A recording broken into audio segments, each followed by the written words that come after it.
Hey San Antonio, Burgundy Woods here with your Lush TV, your online fashion network. And we are here at the Southwest School of Art for something really exciting and extraordinary. This is really exciting fashion news for us. Stephanie Liner is an artist and she is showcasing here at the Southwest School of Art. Hi, how are you doing? Hi, thanks for having me.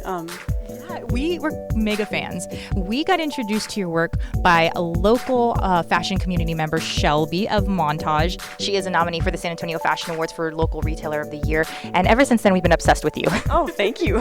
Thanks for having me. Her work is so extraordinary. Do you want to go ahead and describe what the exhibit is all about? Sure. The work is basically I integrate live models into the work that are in relationship to our public sort of domestic environment using historical floral patterns and upholstery styles. So I build everything, and everything is done with a hand stitching and making the relationship between femininity and masculinity in terms of not only the way that I build the work, but the way that the outside is feminized and the inside is masculine.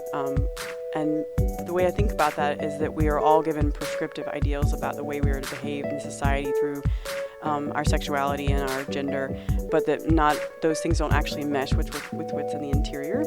So I'm working with that idea, and then also the way that we use sexuality and women within our popular culture, and I'm thinking about that struggle between the way that we advance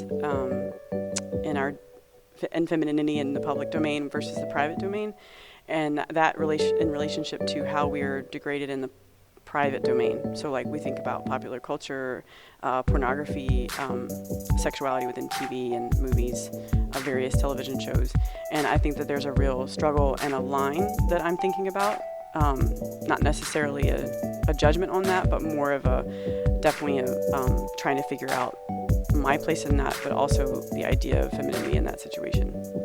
So we noticed that you use actual people in your art as well, and they are very much make-upped, hair is up, very styled, even the clothing is somewhat camouflaged with the interior. Do you want to describe how you choose your models and what that represents? So when I speak with a curator about choosing a model, I'm looking for a specific age and size to fit within a prescribed set of clothing and the prescribed space. And each space is like a room in a house. And so I'm thinking about, say for instance, like a living room and taking ideas from that, a bedroom over in this particular piece.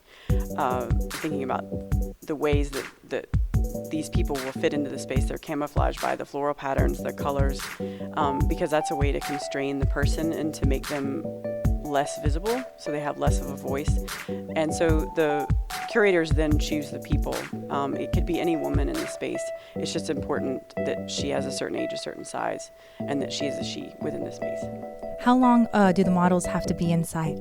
They'll be in there 2 hours for the entire performance. And so for me, the structures are important, the art that I create that way, but the moment between the viewer and the viewed is the spark, I feel like, within that situation. And I set up a situation that we have in society already, but I'm forcing this objectified moment between the viewer and the model. And there's a tension within that I'm looking for. All right, San Antonio, well, you heard it here first on Lush TV, your local fashion news source. And thank you so much for being with us. Thank you for having me.